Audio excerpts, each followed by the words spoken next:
Hello guys, welcome to only my talks. దేశంలో సంచలనం సృష్టించిన Kolkata RG Kar medical college and hospital హత్యాచార కేసులో ప్రధాన నిందితుడు సంజయ్ రాయ్ సంచలన ఆరోపణలు చేశారు. ఆర్జికర్ ఆసుపత్రిలో జూనియర్ వైద్యురాలపై జరిగిన హత్యాచారణ ఘటనతో తనకు సంబంధం లేదని కోల్కతా మాజీ పోలీస్ కమిషనర్ వినీత్ గోయల్ కుట్ర పన్ని తనను ఈ కేసులో ఇరికించాడని సెన్సేషనల్ ఎలిగేషన్స్ చేశారు. కాగా ఈ కేసులో ప్రధాన నిందితుడుగా ఉన్న సంజయ్ రాయ్ని విచారణ నిమిత్తం పోలీసులు సోమవారం సిల్లా కోర్టుకు తీసుకువచ్చారు. సంజయ్ రాయ్ని అదనపు జిల్లా మరియు సెషన్స్ జడ్జి అనిర్దన్ దాస్ విచారించారు. ఈ కేసు కోల్కతాలో పాటు దేశవ్యాప్తంగా ప్రకంపనలు సృష్టించడంతో ఎలాంటి అవాంఛనీయ ఘటనలు జరగకుండా పోలీసులు భారీ భద్రత నడుమ నిందితుడిని కోర్టుకు తీసుకువచ్చారు.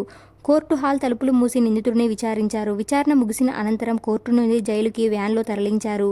ఈ క్రమంలో పోలీస్ వ్యాన్లో వెళ్తుండగా మీడియాతో సంజయ్ రాయ్ సంచలన ఆరోపణలు చేశాడు.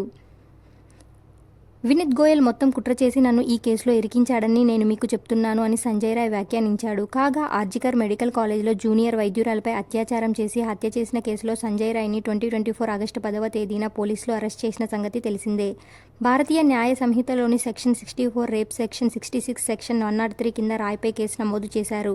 అయితే కలకత్తా హైకోర్టు ఆదేశాల మేరకు ఈ కేసు దర్యాప్తును కేంద్ర దర్యాప్తు సంస్థ సిబిఐ చేపట్టింది. ప్రస్తుతం ఈ కేసును సిబిఐ విచారిస్తుంది. ఇలాంటి అప్డేట్స్ కోసం please like, share, subscribe OMT.